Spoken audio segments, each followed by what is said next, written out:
You're listening to the Options Insider Radio Network. For more quality options programs, visit www.theoptionsinsider.com or search for Options Insider Radio Network in your podcast provider of choice. Listeners can also access all of our programming through our mobile app, available in iTunes and on Google Play. Don't forget to follow along with your favorite programs and submit your own questions for the hosts at twitter.com/options, facebook.com/theoptionsinsider, or via questions at theoptionsinsider.com.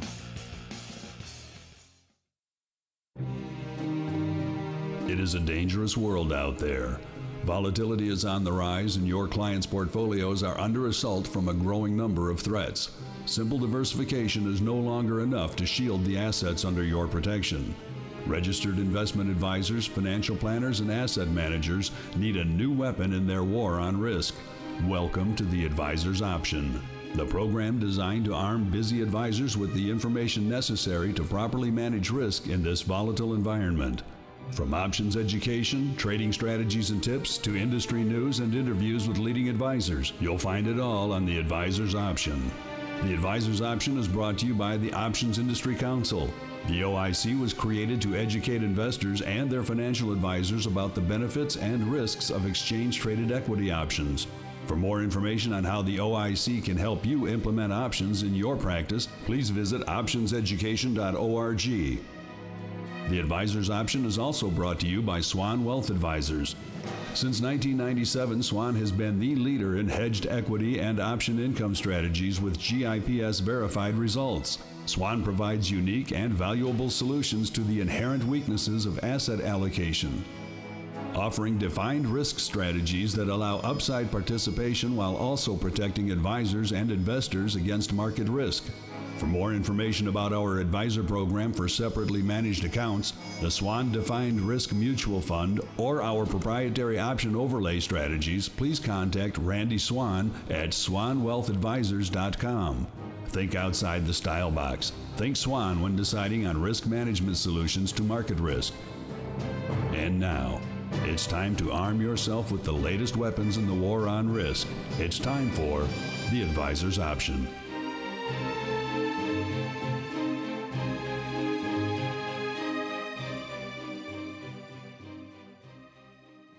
All right, everybody, welcome back to the Advisor's Option, the program here on the Options Insider Radio Network, where we break down all of the amazing strategies and tips and tricks that you guys can use in your own portfolios, as well as, of course, in your clients' portfolios. I know you guys out there are busy financial advisors and asset managers. Maybe you don't have time to really keep up with the latest developments in the world of options or learn all the nuances of these strategies, but don't worry.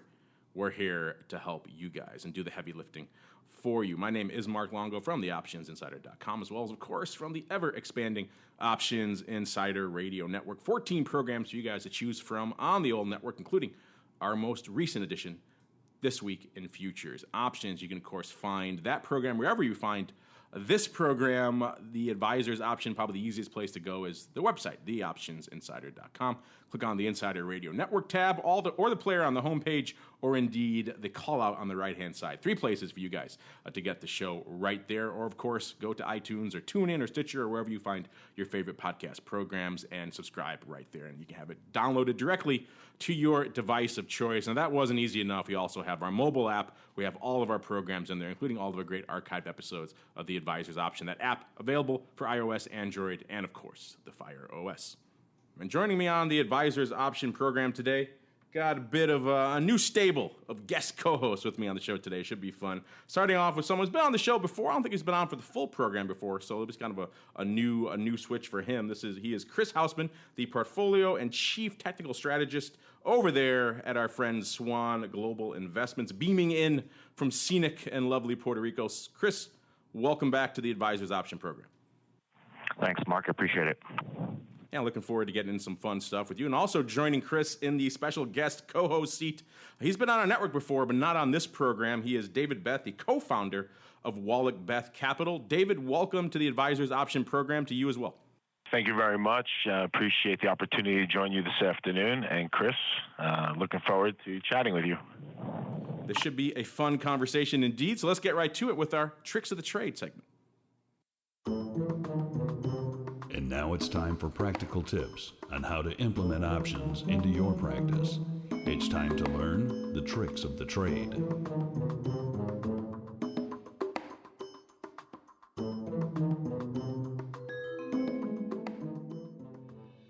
All right, everybody. I love the tricks of the trade segment. You don't get a chance to get into it as often as I'd like here on the old Advisors Option program because we only do this show once a month, and there's so many other topics to get to, but there's a lot of good details and nuggets for us to share with you in this segment as well. I'm looking forward to do it. And actually, this month's topic for our Tricks of the Trade segment was actually suggested by Chris.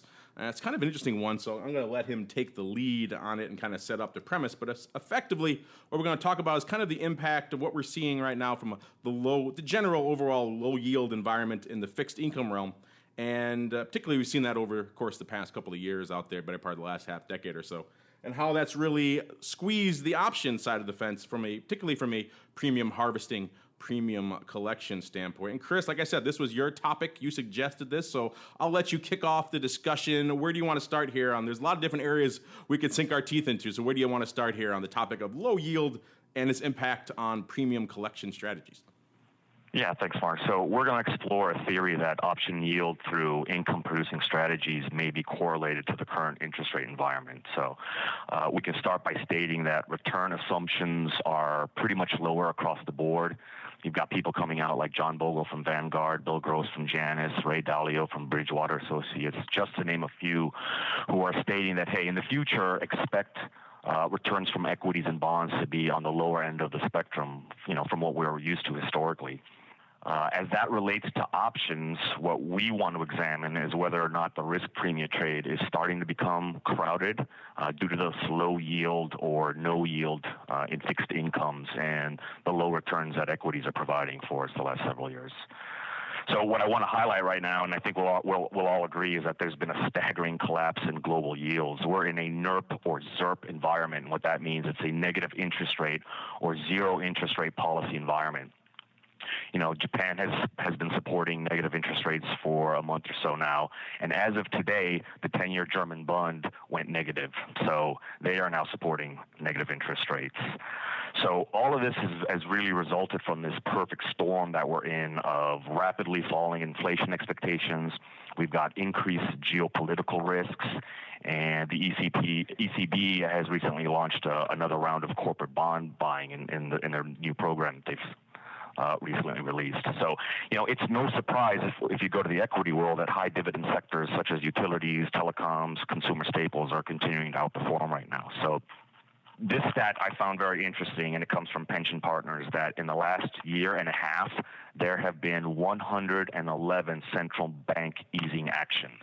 So I think as far as developed countries are concerned, we're pretty much near zero interest rates or very close to it, if not negative in a few countries, like I mentioned.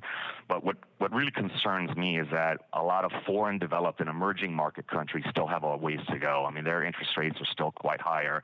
And if they wanted to continue, this round of I don't know if I should call it a round anymore, of this perpetual central bank easing environment that we've been in that has supported this bull run for the last 7 years or so. I don't know, Chris. I don't know if you heard that that rates are back. We're heading into, as we're recording this, listeners, the big FOMC meeting here in June, and who knows, Miss Yellen, they could kick off a rate hike bonanza. What do you think, Chris? Then all this discussion will be moot. You know what? It'll be moot for just a few days until the next round of discussions. I mean, basically zero probability for the rate being increase this week. July's got a good chunk of probability, but the Fed has definitely shown us that they've been dependent upon what the stock market is doing and what kind of data is coming out, right? I mean, if you go back to December, we had some pretty good odds that we were going to be raising by now, and you had the first quarter, January, February, March volatility, and all that went away. So I don't know. I know Janet Yellen is very effective when she's speaking at luncheons, and it seems to get the market going every time she's at us. I guess giving us her pearls of wisdom, if you will. But I think people are ready for action from the Fed at this point, and we need to see what's going to happen. So, we were the first to cut way back when during the financial crisis, and now the rest of the world has followed suit. And we have to see when the candy is going to start tasting bad to start taking this the other way. So, moving back to the term yield. yield was historically reserved for fixed income products, right? So if we were talking about bonds, notes, bills, strips, zero coupons, or whatever, you always talked about yield. And then the word yield morphed into the equity world, right, with dividend yields. So as of lately, we are now applying this. We're applying the word yield and yield enhancement to options and option portfolios. So definitions of words and phrases are going to change over time as society and cultural influences take shape. So if I can use an example from Webster's Dictionary, which we're all familiar with, they recently they go through around every year or so. I don't know what the exact time period of they add words and they delete words based on is it culturally relevant? So one of the words they recently added was FOMO, which is FOMO, which stands for fear of missing out. And I thought that was a pretty good example because investors and traders were constantly battling with FOMO. But that's just a simple example on how, the phraseology of the investment community is no different. And now option writing has been accepted as a form of yield enhancement. So I have been trading options for nearly 20 years, and I have to be very honest with you, Mark. 10 years ago, I would have never used the word yield or yield enhancement regarding an option trade or an option portfolio. So you can kind of see how things have changed over the years, and it's no longer just a game of bonds and stocks. It's a game of bond stocks with options. You almost have to have them now to be competitive with everybody else. And guess what? To enhance the yield of your overall portfolio. It's partially our fault. It's the success of programs like this and a lot of other programs on our network, and of course a lot of other programs out there, and great websites like the OIC's Education for Financial Advisors and everything else. A lot of people, particularly in this space, the asset manager advisor space, have awakened to the benefits of simple strategies like a covered call, or using the short put to get into a stock and then wheeling out with the covered call and having income on both legs of the trade. So you're right, the yield conversation has expanded to cover a broad segment of areas that weren't considered before. Before, if they were looking at equities for a yield perspective, it was always the dividend yield. And now they realize that through options, they can create effectively a dividend income stream, effectively a dividend yield stream on any underlying that they like. And so as a result, it's been great. It's opened up a world of new opportunities for them and for their clients. But I think the corollary to your point is that all of these people, the other side of this, all these people moving beyond fixed income, now they can't go out and get anything real of any material yield on any sort of fixed income product anymore, are now turning en masse to the equity and index options markets, and they're effectively driving the premiums, particularly on the covered calls, that's where most of these guys play, into the ground. Is that effectively the premise of your argument, Chris? Yeah, basically, I mean, in a nutshell, right? I mean, we have to ask ourselves, is there a direct correlation between fixed income rates and current yields that we're getting through option writing? So just as some examples here, U.S. Treasury bonds or bills, we're looking at a 2-year yielding 70 bips, the 5-year at, 1.1%, your 10 years down to 1.6% as of today. And municipal bonds and corporate bonds aren't faring too much better. You've got the 5-year AAA muni at 70 bips, the 10-year AAA muni at 1.4, and I'm just throwing out some examples here. Corporate bonds, the 5-year AAA is at 1.5. You got your 10-year AAA corporate at around 2.4. So you can kind of see overall, with fixed income, the yields have just, again, like I stated earlier, they're on the lower end of the historic spectrum right now. And people are turning to the options market for yield enhancement in their portfolios. And this all kind of started right after the financial crisis of 2008, 2009, right? The demand for bonds was really the main driver of returns, and that lowered yields to where now the difference between AAA corporate bonds and S&P 500 dividend yields are pretty low by historical standards. So if we go back in time to 1995, if you wanted to create a portfolio with an expected return of 7.5% with a standard deviation of 6%, you would be 100% in bonds. Move forward 10 years to 2005. If you want to create a portfolio with an expected return of 7.5%, well, you got to take a little bit more risk now. Now your portfolio is only about 50% bonds. Now you've got 20% U.S. large cap. Small caps now have an allocation. Non-U.S. equity has an allocation of about 15%. And guess what? You're throwing in some real estate and some private equity. Okay? Move forward another 10 years to 2015 to recreate, again, the 7.5% expected return. Now your bond allocation is down to 12%. your U.S. large cap allocation is 33%, so 1/3 of your portfolio. Small caps are almost 10%. Non-U.S. equities at about 20%, and real estate and private equity are up to about 12 and 13%. So that standard deviation to recreate the 7.5 expected return that we were very happy with 20 years or not so happy with, depending upon where you're coming from, now has a standard deviation of about 17%. So what's happening is the low interest rates does lower risk-adjusted returns across the board, and this is why people are turning to the options market to achieve the incremental return that they haven't been getting over the last few years. David, I'd like to ask a similar question to you, because obviously your firm, Wallacbeth Capital, is very active and engaged with the institutional and the asset management community, and they come to you looking for execution expertise and, of course, portfolio construction expertise and general options expertise to help them enter these very frothy waters of the options market. I'm curious, have you seen, anecdotally and from talking to your clients and seeing what they're looking to put on, have you seen, what you're seeing really corroborating what we're talking about here? Are you seeing a lot of traditional, let's say, yield players in the fixed income space starting to become aware of the option space and starting to flock into these strategies more? And as a result, are we starting to see some of the effects that Chris described, not just, of course, a standard deviation on a typical portfolio, but from an options perspective, looking at the relative premiums you could harvest in a lot of these popular covered call writing names, starting to get a little bit oversold, perhaps. So are you starting to see, anecdotally in the marketplace, David, data that would support this? Yeah. So, in our experience, we talk to a varied client base. So let's just stick with the advisor client base for today, just like Swan. So I see that people are looking to enhance yield. They are using options more actively. They're seeking different types of strategies via calendar spreads, butterflies, condors, things like that. The naked writing of puts and calls you see sporadically, certainly calls more often than puts. I think people feel more comfortable. But I think it has an unintended consequence, or basically because there's so many people out there almost replacing their fixed income allocation with some allocation to an S&P overwrite or some indice overwrite in search of that yield. It has an interesting effect on volatility because they're selling these options into the hands of the professional market makers. And so then any pop in volatility is giving those professionals some bullets to then let the vol back out into any type of move, any type of Brexit situation or any type of spike. And there, I think you're seeing muted vol movements. If you see a spike, it's certainly reverting to the mean fairly quickly. So it's not safe to say that, wow, it's safe to just write as many options as you want. Volatility can never spike and maintain its level. The risk-adjusted returns have to be, judged.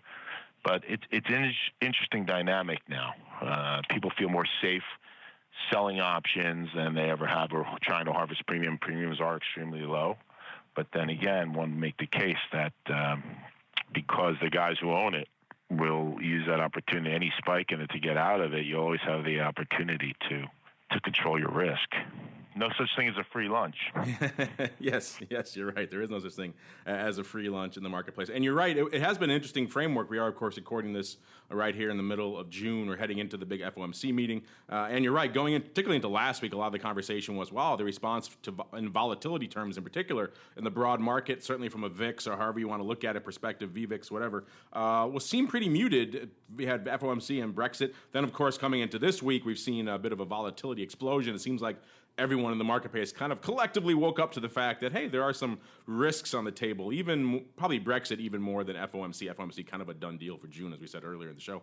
But still, interesting stuff, and the market maybe taking advantage of exactly what you're talking about here, David, taking advantage of a little pop to burden themselves of some of these long positions that they're carrying around in their portfolios, the market makers, and we'll see if VIX does indeed revert back to the mean as it is wont to do, if we hang out here for a little while, certainly perhaps even through Brexit. But I'm curious, David, for guys like you whose job effectively is to go out and hunt for yield on behalf of your clients, has this impact, this yield, this migration effect, if you will, that Chris is describing, has this made your jobs harder, or has it maybe been a boon for you guys? Or more people are coming to you as a result of the fact that it's hard for them to do it themselves these days? Yeah, I see increased interest. My guys on the desk are busier than usual. My strategists are taking more phone calls. I think the Swan guys, they're experts. So they have a team of experts with a huge amount of experience, and they've managed positions, prop and otherwise, through every market condition. So some of my team is similar. We work together, Swan and Wallacbeth, on a number of different things. But in general, I think that the clients are more interested in learning about options. I think they're looking for experts to guide them through the strategy, construction, and the execution, as well as the rolling, which is extremely important, which we'll talk about later, and of course the unwind. So I think it's been good. They're either looking for guys like myself to help them through the execution and such, or they're going to people like Swan for them to totally manage their option risk.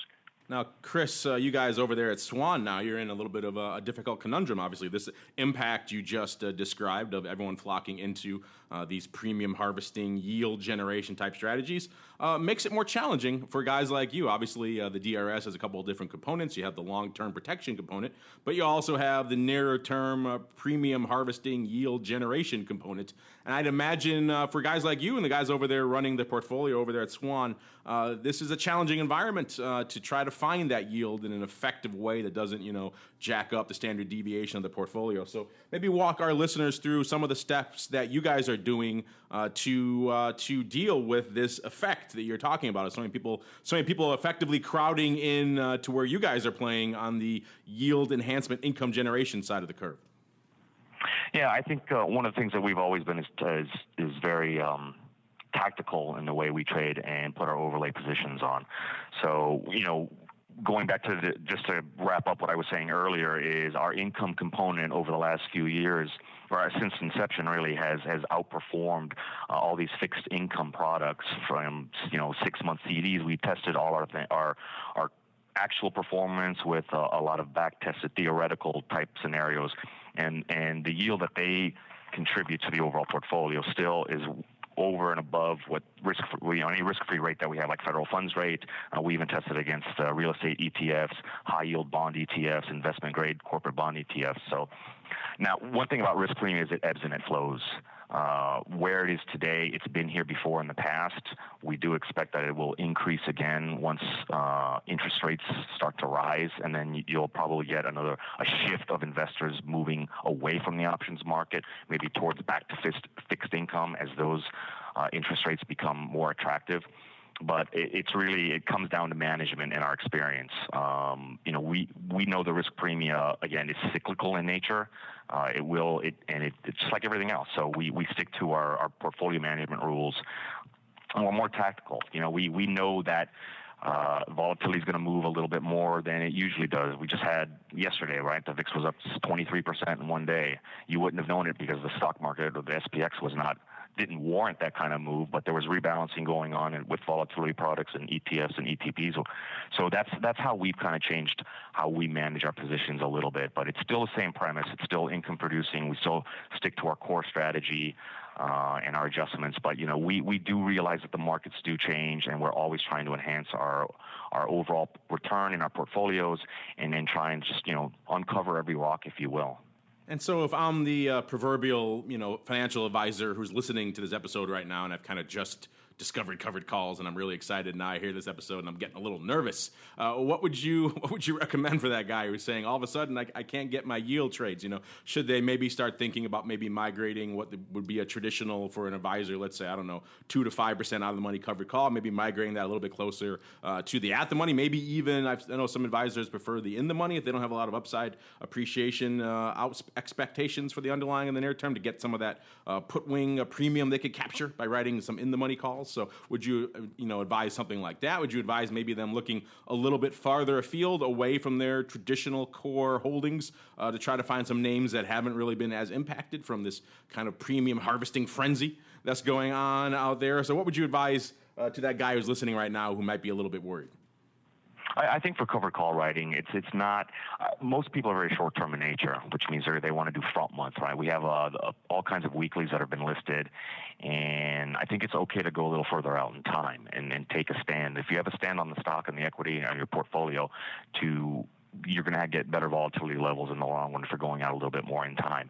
Volatility in the short run is moving massively, right? The volatility of volatility because of all these new products that we have. So I would maybe have a core position that is a little bit further out in time and be tactical with short-term movements. And, I guess, have the ability to take advantage of VIX spikes like we just had. I mean, the VIX just a few weeks ago was in single digits as far as 1 year percentile. And now as of today, we hit the 78 percentile. So if you had a systematic program of always selling option premium and you weren't being cognizant of that, you could have gotten caught in the last few days.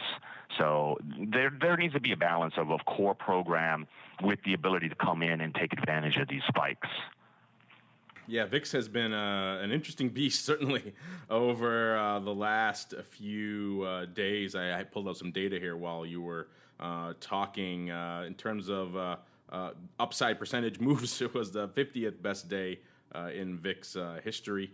8th best for VXX, which is, of course, an ETP, a volatility ETP that a lot of different products use. But that said, before we wrap up our conversation here on the premium harvesting component, same question for you, David. Right now, a financial advisor, maybe an asset manager is listening to this and they're saying, oh, wow, maybe I should reconsider my premium harvesting, my yield enhancement efforts using options. What sort of advice would you give to them? What kind of maybe changes or adaptations would they make to their traditional, let's say, covered call portfolio on a big S&P 500 name should they consider making in order to adjust and deal with this impact we're seeing in the marketplace right now?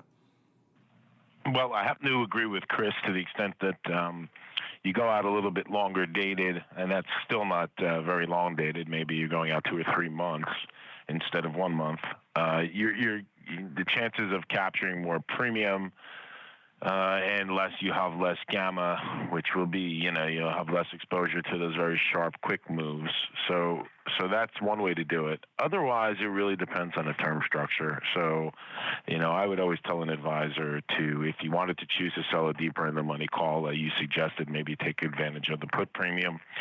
You might want to sell a call spread.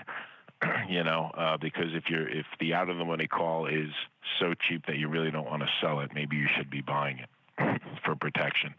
So calendar spreads, maybe selling call spreads, things like that in these uncertain environments probably will help limit risk. Yeah, a lot you can do tactically to deal with that. In fact, we're going to get into the tactics of options a little bit more here on our next segment, since we have 2 guest co-hosts here who are very active on the tactical side of the option space. I thought it'd be fun to finally answer this listener question that's been sitting around for a while here on the show. So without further ado, let's get right into it. We're going to cheat a little bit, answer listener mail, but in our Options 101 segment. It's time to learn how to manage risk and generate additional income for your clients. It's time for Options 101.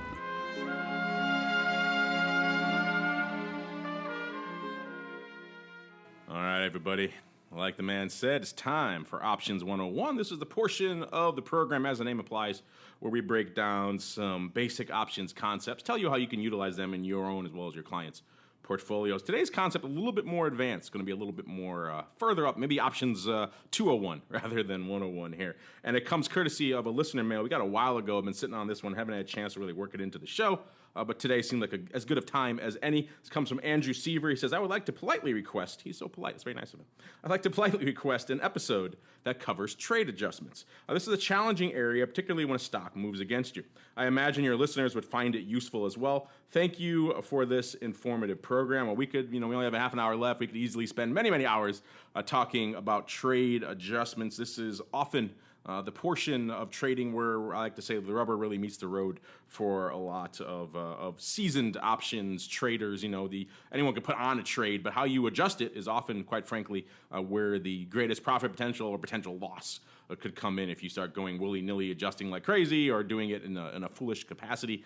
Then you could really impact your trades in a negative capacity. The same way, if you're a savvy person who can adjust using a lot of options knowledge and wherewithal, then perhaps it's a different story. You can turn a losing trade into a less losing trade, maybe not a winning trade. Sometimes you can, and certainly you can maintain your skin in the game until you can turn things around and have a better outcome for you and for your clients. Let's start with some basic definitions. What are we talking about with adjustments? Well, the most basic adjustment, people don't think of it as an adjustment. Most basic adjustment is closing out your position. If things are going against you and you close it out, guess what? You made an adjustment. You made the ultimate adjustment. You didn't leave any room for anything else. But often that could be the best choice. So that's probably the first one we should have in there, which is you should have some sort of plan going in, some sort of strategy, so that if your trade does go against you by X percent, you will make that ultimate adjustment. You will close it out. You won't sit there and say, I'm going to do this, I'm going to roll. But then, of course, other adjustments, like I just mentioned, when you come to an options perspective, you can do a lot of different things. For example, the roll, like I just mentioned. Typical, this question really comes up often. In fact, I believe Andrew mentioned it here. He mentioned the stock moving against you, which is obviously a covered call type position. This is kind of where this question comes up the most for a lot of financial advisors. They have a stock they like, they pick a strike that they don't mind selling a call at. Sometimes it's where they want to sell the stock. Usually it's where they feel they can get the most premium. So that's kind of a little bit of a different outlook there. And then all of a sudden the underlying rallies to that strike, and now they realize, wait a minute, I don't want my stock to get called away. I changed my mind, or whatever the case may be. So now they get into that scenario of when to roll, when to adjust. So maybe let's start there. Maybe David, we'll start with you. I'm sure this is a topic, a question you get quite a bit from a lot of your clients, some sort of variation on this. Hey, I wrote covered calls, and then the stock moved to my strike. I often tell people, hey, in that scenario, you should celebrate. You should be happy. Like, yay, you got what you wanted. You got the premium you wanted, and you got the appreciation that you wanted, and it worked out. Let it get called away, and maybe start again. But for a lot of your clients, maybe they don't want to hear that. So, David, do you have this conversation at the outset? Do you say to them, hey, we're gonna add this covered call, this yield enhancement portfolio or position component to your portfolio? But do you discuss when to roll and the adjustment stuff ahead of time, or do you let the client come back to you and say, okay, I'm not comfortable with my stock getting called away here. What should we do? How does that process unfold, and when do you decide when to roll and when not to roll? Well, in a perfect world, you'd want to have a discussion, at least in conceptual conversation with the client prior, when you're looking over the portfolio and/or a single stock name, explaining the pluses and minuses, pros and cons of when you write a call, what happens when the stock goes down, and what happens when the stock increases in value. The biggest thing one of the biggest things that people are concerned about is taxes. So if you're doing this override strategy in a taxable account versus a tax protected or deferred vehicle.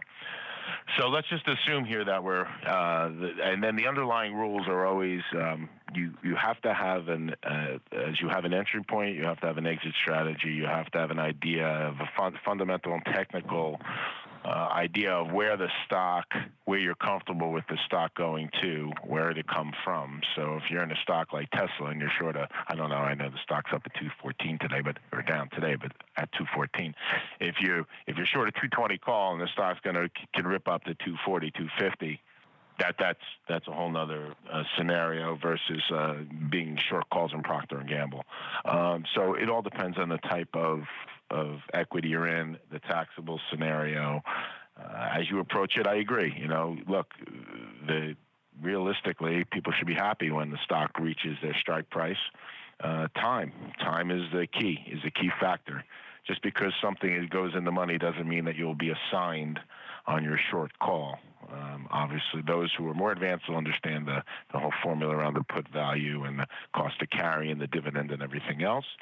That's how we advise our clients. We understand all of that, and so we can avoid premature rolling, let's just say up and out, if it's not necessary. If there's no real risk of assignment, then you might want to let it decay a few more days and take another look at it. Yeah, obviously, probably the easiest way is to set this up at the outset and say, of course, hey, here's a strike I don't mind selling my stock at, and then write the call there. And then you've kind of effectively baked the adjustment strategy into the initial strategy. The problem with that is that might not be the most effective way to generate the most income, et cetera. And some clients may start seeing those that premium number creeping up as you get closer to the at the money, and they start adjusting where they actually wouldn't mind selling the stock. Then, of course, the stock gets there, and then the conversation changes. Speaking of changing the conversation, of course, too, when you mention taxes, that dramatically alters the conversation as well, particularly for this audience, a financial advisor and asset manager. Tax is such a huge consideration. So when you're looking at a taxable account, it may be where getting the stock called away is just simply not an option, pun intended, for them, for all the tax consequences they may have as a result. They don't want to have taxable events coming in and out of their portfolio every other month or every month as a result of stock getting called away and putting it back on, et cetera. So maybe, David, that would factor into the initial strategy as well. Again, perhaps widening out how far away you actually would be comfortable selling that call, because you know that if you get close to that point, you're going to have to roll. You're not going to have the option to have your stock get called away. So does that factor in the beginning as well? Maybe someone who's concerned about taxes, you'll say, okay, you're going to advocate perhaps a little bit farther away, farther out of the money option than you would traditionally, just to avoid all the complications and hassles of rolling? Or would you say, okay, no, when the time comes, we'll just help you roll and you'll bite the bullet that way? Well, it really depends on the volatility surface, right? The structure and how the what we call the board lines up. Taxes are important, and certainly sometimes they control the trade. But if something is too cheap to sell, if you're just trying to avoid taxes and you're going to sell something that's not harvesting a lot of premium or is just too cheap, that doesn't make any sense either. It's easier to use a professional like Swan or go to guys like myself who can advise clients as to, we can avoid the exercise and assignment risks. Because we know what causes them and what triggers it. So realistically, knowing the rules, discussing with the client what is important to them as far as holding the stock and all the other things that are surrounding that, we think that they need to be cognizant of that. It's an interesting conversation, because you're right. The worst case scenario is you get maybe too active. You hit your strike, you immediately roll up, so you kind of bite the bullet, take some of that loss on that option that you sold, obviously for a cheaper price, and now bought back and resold a higher out of the money strike. By the way, I should make that basic definition clear. Rolling obviously is when you're, in this case, buying back a short position and then reselling. So buying back that somewhere out of the money call, typically that you sold, and then selling a farther out of the money call to give you a little bit more room for the stock to run. Of course, in that scenario, when you're buying back that call, you're going to lose some money on that call you sold at a cheaper price, buying it back more expensive, and then, of course, selling it farther out of the money. Then, of course, worst case scenario is once that happens, the underlying drops back down and you locked in a loss on the option for no real reason. So that's why it pays to be judicious when you roll, and obviously have that strategy worked out ahead of time before, instead of getting to the strike and all of a sudden things get really willy-nilly. Chris, speaking of this, obviously this is a big part of what you guys do over there at Swan. You guys have your rules set out ahead of time. Walk our listeners through some of your thought process here of particularly for that income generation, the short strangle portion of the DRS. How do you guys decide when to adjust? Do you have a rule where when you get to within a certain percentage of the strike price, then it's time to roll? Is it some sort of percentage on the premium, or is there some other factors involved? How do you guys decide when to roll and when to have you just get called away and start again? Well, it's kind of a combination of all of those. I mean, we're very cognizant of premium capture, monitoring the positions, to see what profit and loss structure there may be at the time. So, I mean, common roles that a lot of people use are strike breaks, kind of what you mentioned. Other people use strike plus premium, which is the break even as an uncle point to roll. We like to roll slightly before we hit the strikes. We have predetermined points where we think we can maximize the P&L, and that's where in conjunction with that, we're always looking at the term structure. So we're trying to maximize the theta, and that means you have to be cognizant of what's going around you. You have an option in 1 month, but you have months before that, and you have maturities after that. So we're always analyzing what the calendar term structure is to make sure that we can roll at the optimal time. I mean, at the end of the day, what are we all trying to maximize here. We're trying to maximize theta. So we try to pick that point where the theta is the maximum amount, given a certain delta and given a certain set of options along the term structure. Yeah, of course, theta being, of course, the options time decay. If you're not familiar with the Greeks, I recommend you go back to our earlier episodes, maybe even episode 1 here, of the Advisor's Option or our Options Bootcamp program or our Options Playbook. A lot of our shows have dealt with the Greeks in great detail. So check one of those out if you are so inclined, or, of course, head on over to our friends over there. Eric couldn't make it, but we'll plug his site anyway. Head on over to OIC Advisor, or optionseducation.org, click on the Advisor tab. They'll have a lot of that basic educational information for you as well. So yeah, the most basic, just kind of recap, basic adjustment is closing out the position. Where this usually impacts a lot of advisors is in the covered call space. So the easiest way to deal with that is to set that up ahead of time. Pick a strike that you are comfortable, and I'll reiterate this again, pick a strike that you are comfortable having the stock getting called away from you on, or effectively selling the stock. And that's the best place to start. If you're in a taxable account, go into that trade with that knowledge, and maybe that will force you to move your strikes a little bit more judiciously, or adjust them a little bit more judiciously, or be a little bit farther away from the money, farther away from the fire, so your chances of having your stock get called away are a little bit less. Obviously, that's going to impact how much premium you collect, but if you can live with that, that's preferable to you than having the risk of some sort of taxable event. Then maybe that's a way you want to adjust. And also, have these rules in place ahead of time. So like Chris was saying, so that a certain percentage of increase in perhaps the option going against you. In this case, the short option going against you, that's when it's time to roll, or perhaps just close it out in general. Again, the worst case scenario, having a bad roll where you come in, you adjust, you move up maybe straight up the strike chain, or maybe you go up and out a month and up a strike as well, and then all of a sudden the underlying retreats and you just locked in a loss for no real reason. So it's time to really be judicious with these things, and again, we set it up ahead of time so that you have those baked into your rules at the outset. You're not just writing the strike that is the juiciest because it's the most attractive to you from a premium harvesting perspective, but you have some sort of adjustment some sort of adjustment strategy, I should say, in place there at the onset.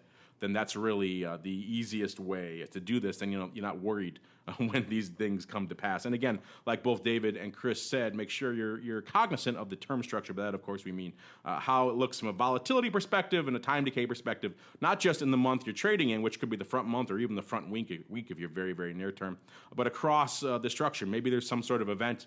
Maybe it's an earnings event, something else that is causing a bit of a distortion in that term structure, so volatility is getting bid up perhaps somewhere else.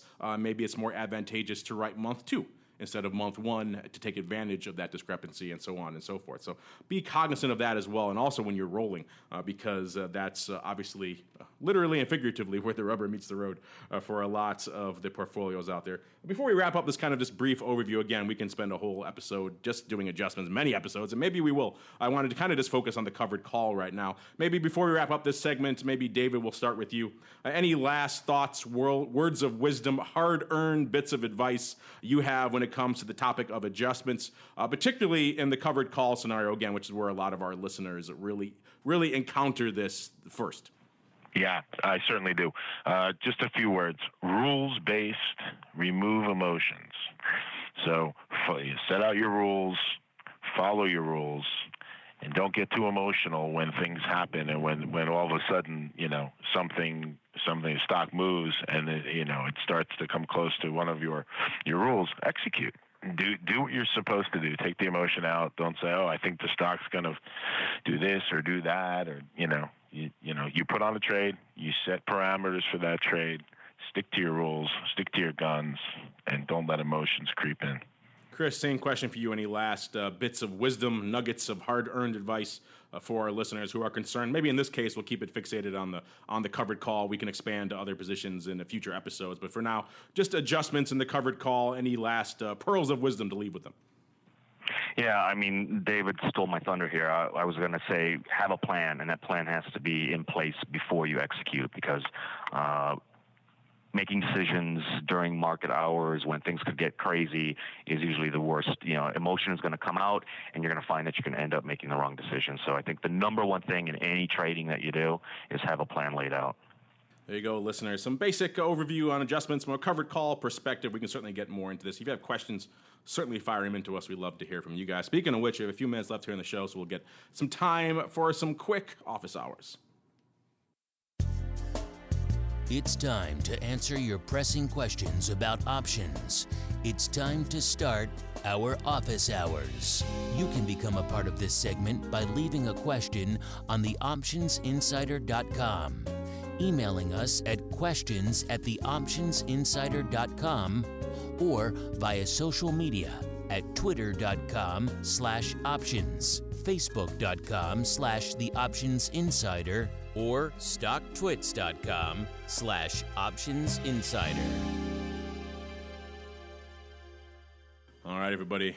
Well, welcome to the office hours. Like the man said, this is the portion of the show where you guys get to take the reins with your questions and your comments. Let's start off with a few comments coming from our last show. As Randy and I were talking, we answered actually another listener question someone sent in about a study that's essentially saying that hairdressers have more educational requirements and certification requirements than financial advisors do. Randy and I had a good conversation about that on the last episode, and the comment from James Bigg says, "My hairdresser knows more than my financial planner. That's terrifying. Your show made it hard for me to sleep at night. Thanks for that." So I'm glad we could terrify you, James. Maybe you should be a little terrified. It is kind of a scary notion to think of that the requirements for cutting and dyeing hair are higher than in certain states, certainly, than for someone to come in and actually manage your portfolio. So a scary thing in general. Another comment or question on this theme, actually, this comes from the great Gigsby. I like that handle. He says, "Great program. I particularly enjoy the conversation about hairdressers and financial advisors. I agree with the host that there needs to be more education and certification for financial advisors that use options. Do you see this coming to pass anytime soon?" I wish Eric could have been here. He could have mentioned in more detail what the folks at OIC are actually working on. They do have a certificate program, not a certification really, but you do get a nice certificate to hang on your wall. I think it's a 2-day program. They've done it with Rutgers in the past. I'm not sure exactly where they're doing it now. You can check it over at optionseducation.org. Click on the advisors tab. They should have information about that event coming up, and you too can have a little bit more knowledge and overview of how an advisor should use options and have a nice little certificate to hang on your wall at the end of the day. But in general, I would love to see a lot of the Series 7, 63, I don't care what it is, add more options, information to them, or perhaps I would love to see this. I don't know, David, Chris, maybe you would as well. If you guys would be interested in seeing some sort of a dedicated options, certification test or course where you could take this and now say, okay, I'm actually certified in options. I actually understand, like we were just talking about, adjustments, the impact of theta on covered calls, volatility impact, et cetera, so that someone who's managing money would actually have the skill set of, let's say, I don't know, a first-year clerk on the floor of the SIBO or something along those lines. Maybe, David, would you like to see something like that as well, or you don't want any more kind of certification and tests in the space? We already have enough. Well, from the broker-dealer side of it, people are required to have a Series 7 and 63. 7 has a couple option questions on it. Then they have the specialized license, the Series 4, and that makes you an option principal. But I have to tell you that from the advisor side, I know the OIC is doing a tremendous job of educating, going out, holding different seminars and things and classes and WebExes. At Wallacbeth, we do that. We do that as well. We have breakfasts and cocktail hours, and we go around the country. We educate RIAs on ETFs, options, and the different things. So as far as being option specific, it's very hard. Mark, you were on the SIBO for many years, and Chris, you too, right? And so being an option trader and having that experience with your own money, your own capital, making markets, seeing the business from where we see it, I don't know how to give somebody all of that experience, all of that knowledge, but you can transfer it over time somewhat, and that's why I think people are smart when they come to a firm like Swan and they entrust their option trading to a group that's been doing it for 20, 25 years successfully, and each person, employed in the group has a vast amount of experience and varied, but yet complementary. So that's how we built our firm as well. And again, we do it from the execution side. We do not manage any money. We leave that all to Swan and the boys. So, yeah, ultimately, I'd love to see people use options more. Education is powerful. I think even though, again, because of that transference, I always suggest that people seek out the true professionals, because there's certain situations we probably can help people avoid some pitfalls and things like that. Yeah, I guess at the end of the day, the lack of these types of certifications is good for a firm like yours. And as that kind of floor experience starts to dwindle in the space, fewer and fewer people actually coming into this business that have that sort of experience. They have more upstairs type of experience, a little bit different kind of beast. So yeah, that helps a firm like yours obviously stand out because you have that experience you can market. As you were talking, I pulled up the requirements here for the Series 4 exam and the Registered Options Principal exam and what they actually test you on. And I looked through it, and it's kind of as I feared with a lot of these tests. They say the exam measures the degree to which each candidate possesses the knowledge needed to perform the critical functions of a registered options principal, including the rules and statutory provisions applicable to the supervisory management of a firm's options personnel, as well as exchange rules and regulations applicable to the trading of options content. This is my biggest problem with all of these ridiculous exams. All they care about is if you know the rule. There's not a single mention here of what we just talked about, of theta, of the Greeks, of actually understanding options. They don't care about that. All they care about is that you know the rules of managing other options people. So that's a good point. But hold on, they do have a question on there. If you buy a $5 call spread for $2, how much could you make? Okay, so there's one. There's one question in there. There we go. One out of I think they have how many questions they say there. 125 questions. 124 of them are completely worthless from an options actually knowledge perspective. Point well taken. But yeah, I kind of had that same experience. I took the SIBO exam when I was a first-time clerk. I thought that would be some sort of test of my options wherewithal. No, all they cared about is if I didn't break any laws. And that's unfortunately where a lot of our regulation has gone, and not as much on the knowledge side. I don't know, Chris, your thoughts on this, and maybe do we need some sort of specialized option certification aside from the Series 4 to make sure you don't break any laws? Well, more education is better. More education is going to lead to a further understanding of all the different strategies. And the more strategies you can trade, the more opportunity you're going to be able to provide for your clients. We're really big on synthetics, and our education, everybody at our firm, has been basically on the floor or has traded a substantial amount of time upstairs. And that opens up windows in the options world to transform you. We're talking about adjustments earlier. Well, we do multiple adjustments because we see different opportunities because of our education and our experience. So, bottom line, just about with everything, right? The more you know, the better off you're going to be. All right, we're getting up against it, but I kind of want to get to this one question too. I want to skip down here because we got a couple of people have asked and sent us this link. Haven't really watched this show, so I wasn't that familiar with it. A lot of people asked about this. Apparently, I'm not sure if you guys watched this John Oliver show, formerly of the Daily Show. Apparently, he went off on a huge tear against the financial advisors just a couple of days ago, just this past weekend. And apparently, and this question, I should probably credit the questioner. This comes from Alan Joban. He says, please discuss this story on your Advisors Option radio program. John Oliver really took it to financial advisors on his show this week. I've already got my official financial advisor certificate printed out and it's hanging on my wall. But seriously, I'd like to hear your thoughts on his comments and his recommendations for financial planning. He's included a link. We'll put it in the show notes, listeners, so you can follow along. I looked at his link. I actually ended up watching the segment in question. He spent the entire, I guess it's a half-hour show. He spent the entirety of it dealing with some pretty arcane minutia of the financial advisor space. Apparently, his show went and set up a 401k through John Hancock. And then as they started dealing through all of the, looking through all of the documentation with it, they realized the fees, as they said, were just egregious there were huge errors with the calculations to the point where they realized that this is a huge problem. And so they went on a huge rant. They actually had some comedian come in and they delivered what they said at the end of the day. First off, they said, watch out for the fees, which is, good advice. I could certainly get behind that. Then they had some other, they broke it down in what they termed five things you should be doing right now to plan for your retirement. Number one, they said start saving now, and then the comedic terms start saving 10 years ago. I can certainly get behind that advice. Number two, kind of interesting, probably controversial for a show like this. They say invest in low-cost index funds and then leave it alone. And their jokey allegory to it was check on it about as often as you Google whether Gene Hackman is still alive, about once a year. Then number three, make sure your financial advisor is a fiduciary. If they say no run, I can certainly get behind that as well. As you get older, another probably controversial one, gradually shift your investments from stocks to bonds. They say here's a way to remember it. Every time they pick a new James Bond, gradually switch more of your stocks into bonds. Then go back to wondering whether Daniel Craig is actually attractive. And then number five, try to keep your fees under 1%. 1%. Just like interest compounds, so do fees, and every 0.1% can really mess you up in the end. It was a kind of a humorous approach to it, but it was actually surprisingly in depth. I thought it was kind of interesting. Obviously, for a show like this, we're probably going to take issue with particularly number 2 and number 4.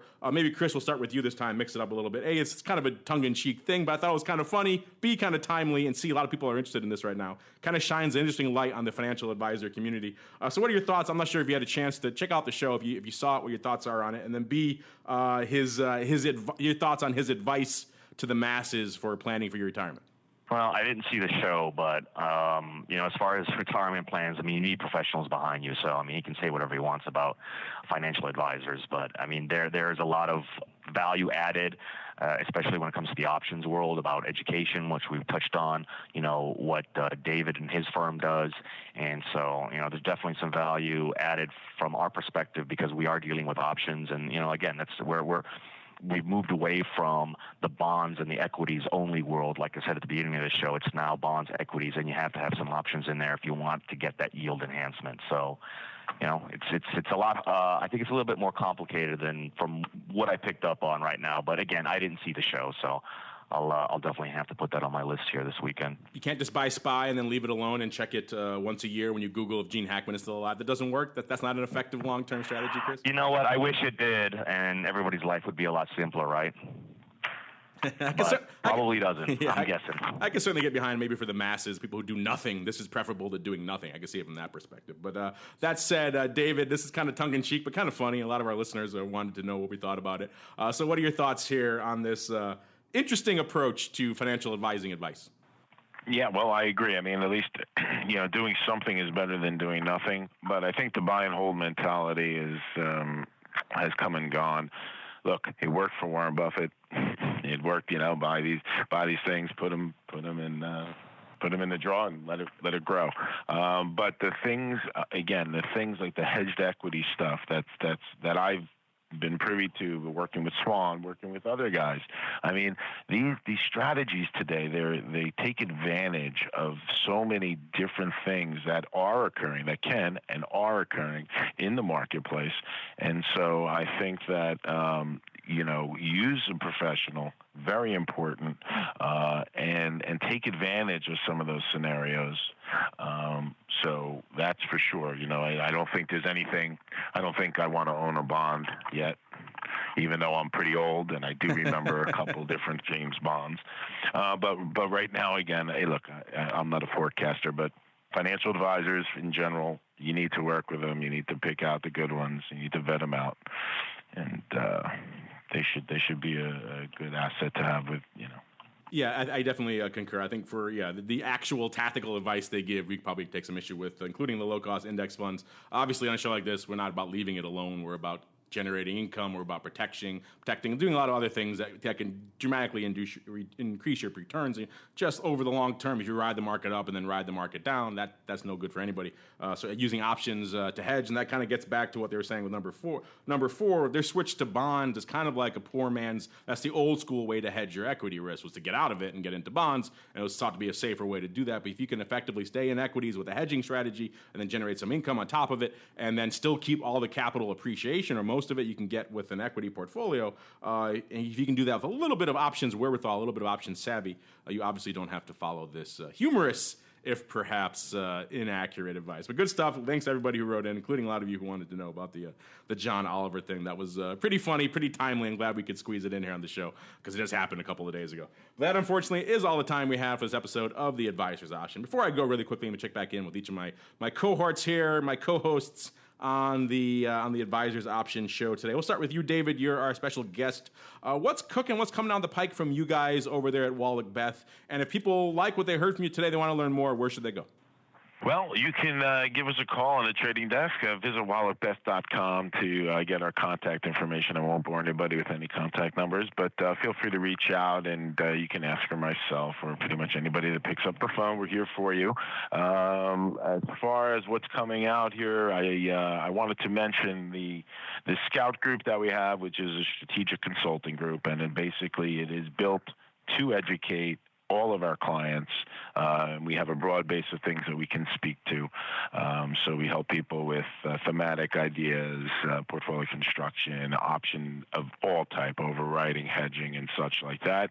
Again, we don't manage it. We help them. Those are for the guys, individuals that want to do it themselves. They have different things. We also work with groups like Swan to provide best execution and some additional market insight, though they have their models and things. So we are just an execution partner for them. So that's what's exciting, and always technology. And if you want to learn more, it is to spell it, it is Wallacbeth. That's Wallacbeth.com. Head on over there to learn more. And Chris, of course, what's cooking over there in the land of Swan Global Investments?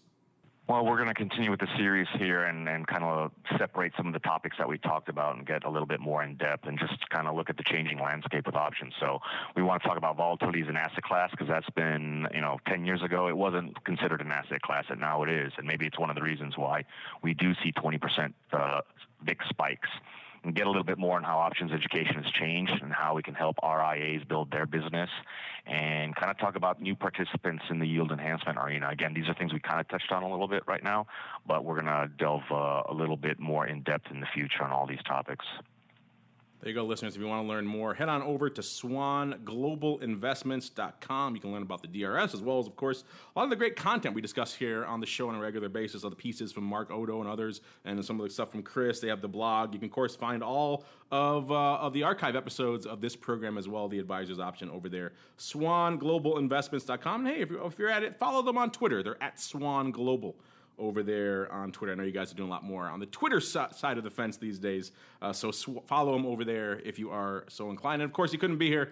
I'll give him his plug anyway, even though he had a few in the show already. Head on over to optionseducation.org to see what our friends over there, the OIC, are cooking up, in particular that Advisors tab. Click on that. You have to register, but once you register, get in that. You get all the information we're always talking about here on the show, all the studies the guys at the OIC do, as well as, of course, all the great data that is very helpful if you're sitting down with a client and trying to explain with them, for example, why you want to use a covered call. This data, or perhaps a collar, this data will be very helpful. And on behalf of the OIC and our friends over there at Swan and our guest co-host David from Wallacbeth, and of course myself, I want to thank all of you out there in the listening audience for downloading and streaming and subscribing to the show, and of course for sending in such great questions. Keep them coming. You guys pull us hither and yon, and we love it.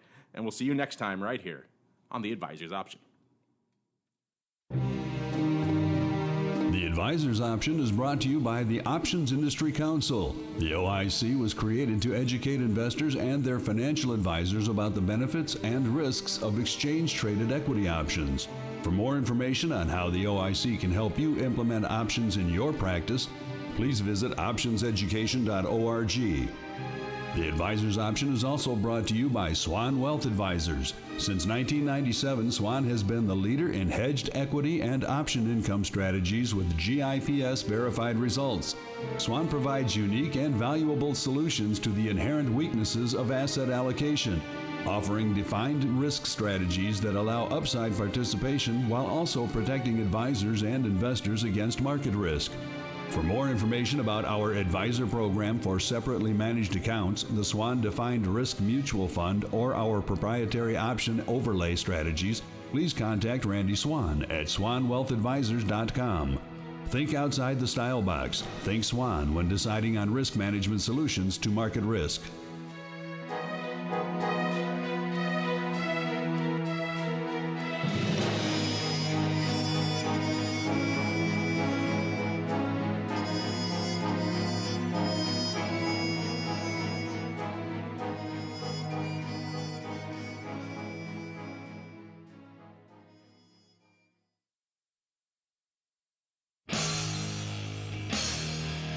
The preceding program was a production of the Options Insider Radio Network. For more quality options programs, visit www.theoptionsinsider.com or search for Options Insider Radio Network in your podcast provider of choice. Listeners can also access all of our programming through our mobile app, available in iTunes and on Google Play.